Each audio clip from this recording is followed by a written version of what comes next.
यानी कि सोचो, जिसे मालूम हो कि उस इलाके में भैया 6 लेन रोड बनने वाली है, भारतमाला प्रोजेक्ट आने वाला है, वो ज़मीन किसानों को झांसे में लिया गया और झांसे में लेने के बाद ज़मीन भूमाफिया लोग को बिकवा दी गई। फर्जी बेटी तक बनने को मैडम तैयार हो गई। उमा तिवारी मैडम, जिनको देख पा रहे हैं, रायपुर महादेव घाट की रहने वाली है। ईओडब्ल्यू ने फर्जी केस बनाया, मेरे क्लाइंट को जबरदस्ती फंसाया है।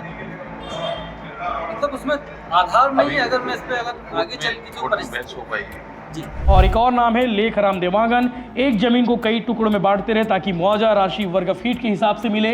1 एकड़ की जमीन को इन्होंने कई टुकड़ों में बांटा, 500 वर्ग मीटर के हिसाब से भी इन्होंने कई टुकड़े किए। किसी और की जमीन को इन्होंने हड़प लिया, हड़पने के बाद उसकी मुआवजा राशि हड़प ली। और कई ऐसे किसान थे जिन्हें मिलना था लाखों रुपए मिलने थे, उन्हें कुछ भी नहीं मिला है। और कई ऐसे थे जिन्हें लाखों रुपए मिलने थे, उन्हें करोड़ों रुपए दे दिए हैं। तो ऐसा बंदरबाट इन्होंने किया। लगभग 70-80 करोड़ के आसपास का ये मुआवजे राशि के नाम पर बंदरबाट हुआ है। सरकारी रिकॉर्ड में उमा तिवारी के नाम पर जमीन करा दी गई और जमीन कराने के बाद जब भारतमाला प्रोजेक्ट में इनकी ज़मीन यानी कि विश्वनाथ पांडे की ज़मीन आई, उस विश्वनाथ पांडे की ज़मीन के नाम पर इन्होंने पैसा रख लिया। नमस्कार, जय जवाहर, जय छत्तीसगढ़। भारतमाला प्रोजेक्ट की मुआवजे राशि में जो बंदरबाट किया गया है, उस बंदरबाट की कहानी आप लगातार देख रहे होंगे। सोशल मीडिया, अखबारों में, टीवी चैनलों में, सभी जगह भारतमाला प्रोजेक्ट की गड़बड़ी की खबरें आपको सुनाई दे रही होगी।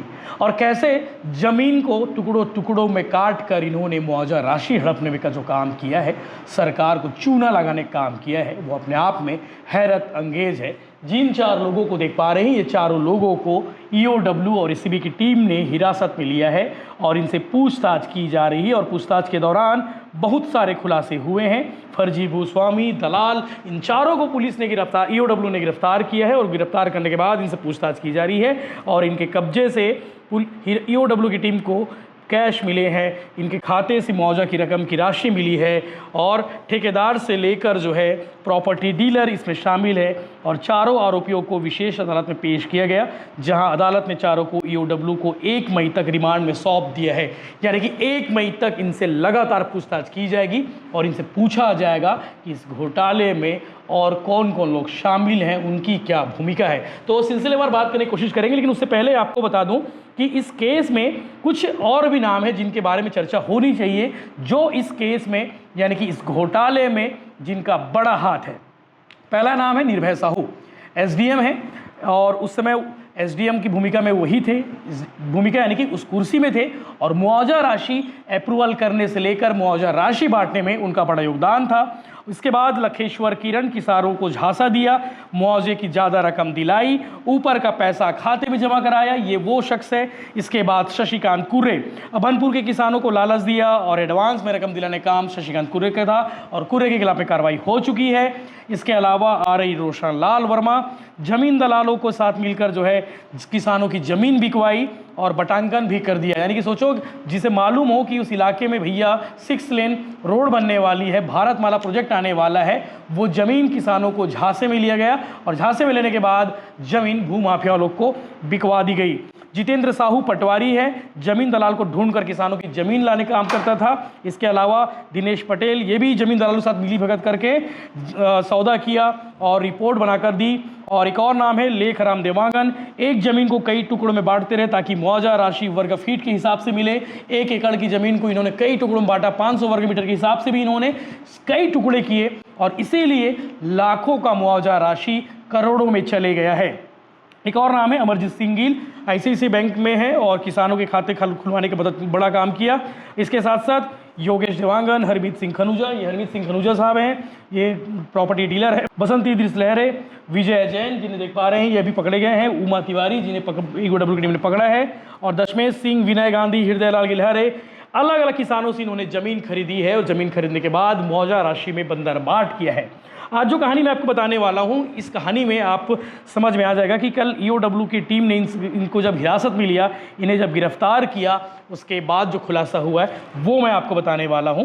दरअसल ईओडब्ल्यू की टीम की पड़ताल में बात सामने आई कि जैतू साव मठ की नवा गांव में, जो अभनपुर इलाके में है, और वहां की ज़मीन जो थी काया बांधा के आसपास 11 एकड़ ज़मीन थी और 11 एकड़ की ज़मीन जो है उन्हें दान पर मिली थी।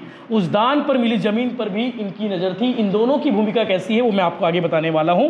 आपको बता दें जमीन पर किसी का कब्जा ना हो इसलिए रजिस्ट्री विश्वनाथ के नाम पर करा दी गई थी, विश्वनाथ पांडे के नाम पर करा दी गई थी, लेकिन लेन देन उधार में बताया गया और इससे विश्वनाथ ताकि जमीन को ना किसी को बेच सके। इसके साथ साथ आपको बता दूं जब भारतमाला प्रोजेक्ट आया तो उस जमीन पर इन लोगों की नजरें गिड़ी और नजर गिरने के बाद ये लगातार लगे रहे कि किस तरह से उस जमीन को हड़पा जाए और हड़पने के लिए फर्जी बेटी तक बनने को मैडम तैयार हो गई। उमा तिवारी मैडम जिनको देख पा रहे हैं रायपुर महादेव घाट की रहने वाली है और उनकी जब मृत्यु हो गई, मृत्यु होने के बाद उनके चारों बेटे, किसके चारों बेटे, विश्वनाथ पांडे के चारों बेटे और एक बेटी के नाम पर कर दी गई और वो सिर्फ जमीन की देखरेख कर सकते थे।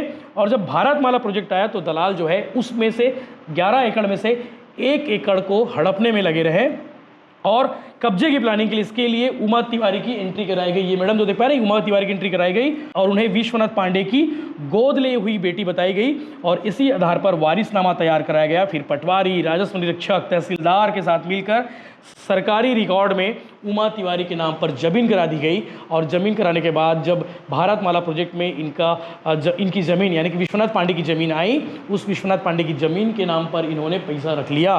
पैसा कितना रखा अभी आपको बता देता हूँ, हैरानी होगी आपको कि किस तरह से इन्होंने खेल किया है। और जो रकम मिलनी थी 2 करोड़ 13 लाख रुपए के आसपास मुआवजा का भुगतान हो गया, यानी कि उमा तिवारी को 2 करोड़ 13 लाख रुपए भुगतान कर दिया गया।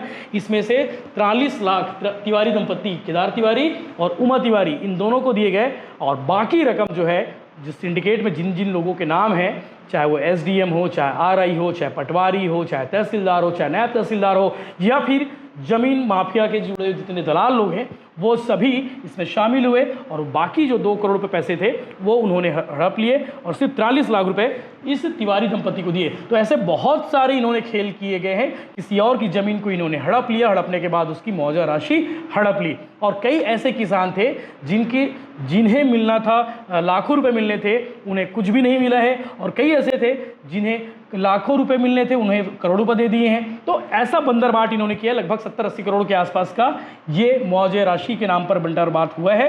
और आपको ये भी मालूम होगा कि इस मामले को लेकर जो है सीबीआई से जांच की मांग अभी भी की जा रही है। लगातार नेता प्रतिपक्ष डॉक्टर चरणदास महंत की ओर से लेटर भी लिखा गया है।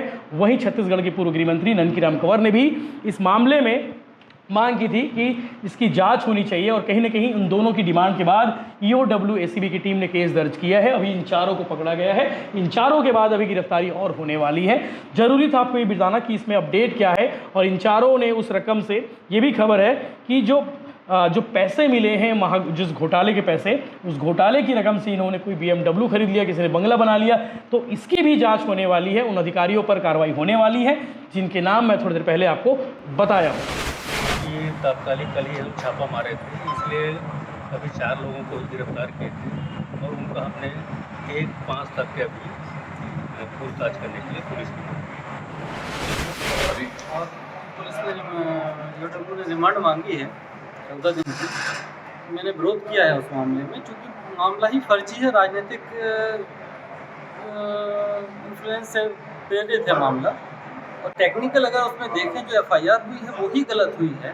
जो बोर्ड ऑफ रेवेन्यू का एक सिस्टमेटिक ऑर्डर है और जो बोर्ड ऑफ रेवेन्यू के सिस्टमेटिक ऑर्डर को फर्दर आगे चैलेंज करना था, उसको ना करते हुए ईओडब्ल्यू ने फर्जी केस बनाया, मेरे क्लाइंट को ज़बरदस्ती फंसाया है।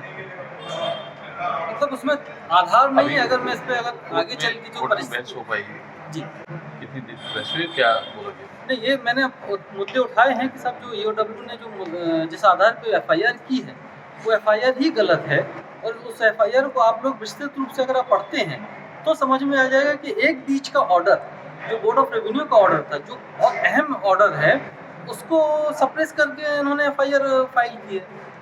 अगर इस आधार पे जो चीज़ें, जो परिस्थितियाँ हैं, उस परिस्थितियों के आधार पे देखा जाए तो मेरे क्लाइंट के खिलाफ तो कोई मामला बनता ही नहीं है, ज़बरदस्ती बनाया गया। ईओडब्ल्यू ने कितने दिन की?